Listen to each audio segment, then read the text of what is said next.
Көкөтөй чечен. Экинчи бөлүк.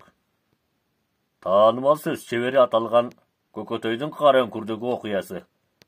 Долондон ат башыны көздөй караганда, ашуудан түшө бергенде кара өңкүр деген жер бар.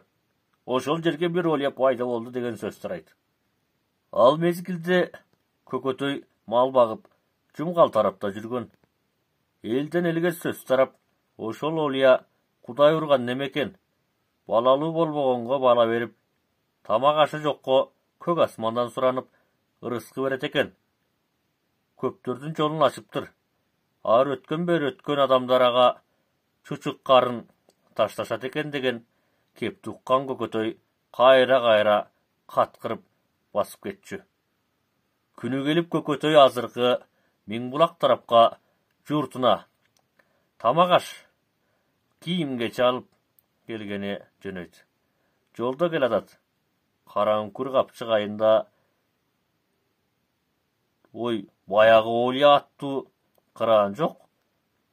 Көкөтөй ой ал кургур кайда жоголгон деп күбүрөнүп келатса, астынан жылаңач бирөө чыгып, агалелем кайра кыйкырат. Көкөтөйдүн аты эмес, Көкөтөйдүн өзүнүн өмүрүндө мындай көрбөгөн шайтан өңдү бул эмне деп үркүп кетет. Анан Көкөтөй токтолуп, ат тизгинин бекем тартып, камчысын колго бекем кысып, эй кургур, жанагы олия деген түркөй сенби? Сен мени түркөй дебе, башыңа кайгы түшүрөм. Кашатта калып өлөсүң. Ой мурдуңду сенин. Сен анча ким болуп кеттиң? Эмне? Теңирдин бул жер бетиндеги желдетсиңби? Мен деген айтылуу олиямын. Жолуңарды ачып, дуа салам. Анда мен азыр үйүр жылкылуу болуп калайын канакей. Мага көк асмандан жылкы таап берчи. Байыман ашып кетейин. Жок, андай болбойт. Мага берерге чучугуң, эт кымызың барбы? Бар. Ошонуңду ташта. Үйүр жылкы сени келер жаста күтүп турат. О келди деген маскара пос. Жолдан кач. Эй жигит. Артыңганыңды мага ташта. Болбосо жолуң болбойт.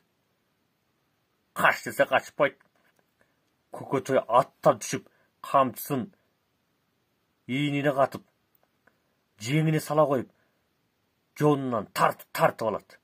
Баягы олияда анысынан коркпой, кадимки жырткычтай олбуруп, артка тартпай уруша башашат.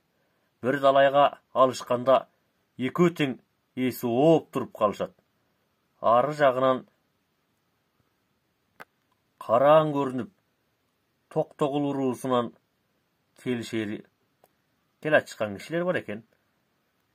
Алардын келишерин сезгенде олия, тети караандардан мага жардам пайда болуп калбасын деп, алар жака чуркайт. Алар көрүп алып чоочулап, ой, силерге эмне болгон? Жарышка түшкөн немедей өңүңөр кантет?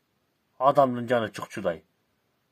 Ой, акелер, бул Жубарымбек мени атка сүйрөтүп өлтүрүп кое жаздады. Араңдан аман калдым деп, олия аларга калкаланат. Эй жигит, сен кимсиң?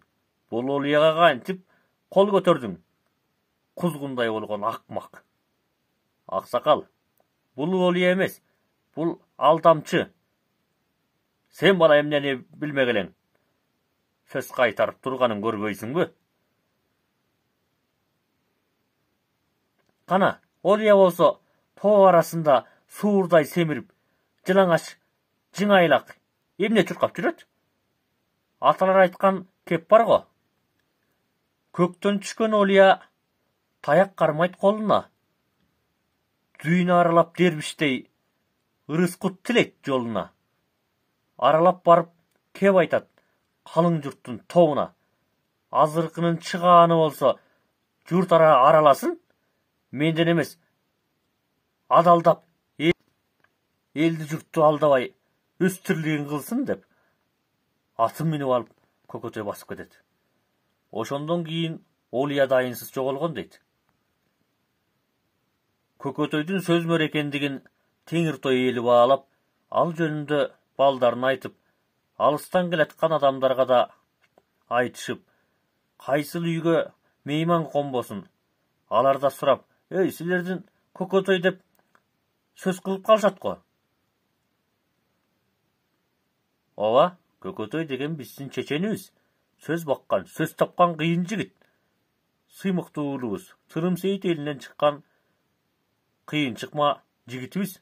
Деп элдин көбү таң беришип, кийин ат башыга барып калып, Арпа, Аксай тоолорунда ат чабыш болуп жатканын көрүп, эл аралап барса, күлүктөн күлүк сынашчу баатырлар турган экен.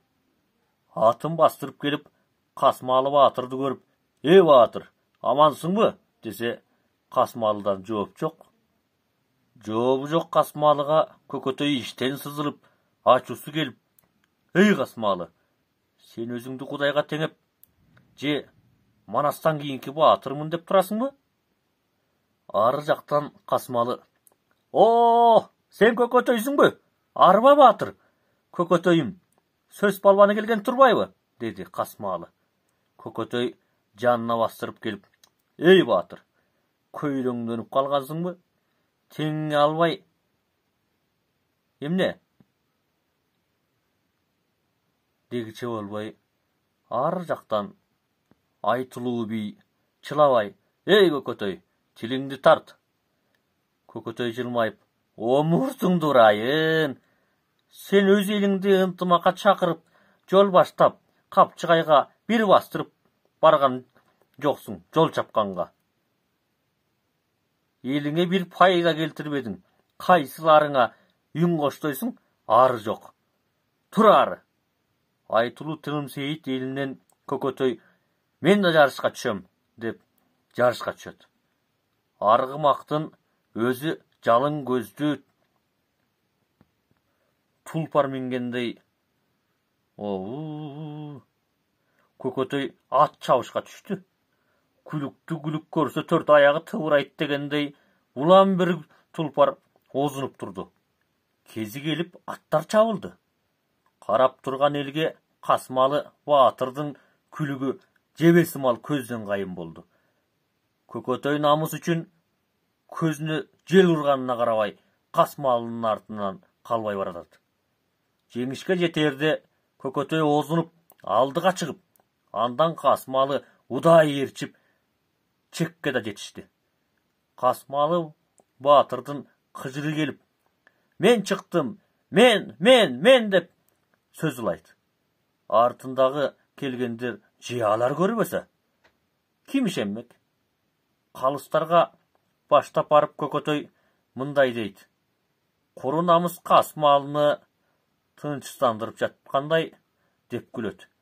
Моңолдор эли менен Тырым Сейит эли эки-экиден жакалашып, ызычы түшүп жатышат. Ал жерде Челик уруусу, Сарбагыш уруулары да бар. Көкөтөй чоңкого калыстык кылыңыз дейт. Касмалы кайра ызычы салып жатса, чоңко элди карап, Касмалы, бир тойдо эки жар жок, бир доодо эки жан жок. Сен кур эле намыстанып жатасың. Чынында кимиң келгениңди көрө алган жокпуз. Босчаңда кара күлүктөр окшош көрүндү." Көкөтөй айтат, "Касмалы, сен Эсенкулдун тукуму Сарбагыштын уругу болуп, Эсенкул менен Шатан элине калыстыгың жокпу? Үйүлүп турган эл Касмалы, бул байге чындап Көкөтөйдүкү болду" деп басып кетишет. Айтылуу Солтонай келип Көкөтөйгө ырдаганы. Кер кашка чыгып шаңданды, кепкордун баары таңданды. Касмалы чоңкого капталдан көкөң чаң салды. Калыстык сүйлөп дубанга, кара тил көкөм бай калды. Калтыра түшкөн жигиттер катарлай жыгып дөөлөрдү. Кулактуу элдү жамбалды. Каражаак чечен булбулга калайык бүгүн таң калды. kökömden soğat alayın körüşüge jol açıp, köpçülük kılçu jardamdy halyslaşkan çeçenler kaýryp jogap bere albay, köke kançalardy sandaldy. Körkömdü sözdü bakkan el, körüngön kököm taşdaldy. Kökömdün bugünen örü kölemdü bolup tapdaldy dep aýtylat.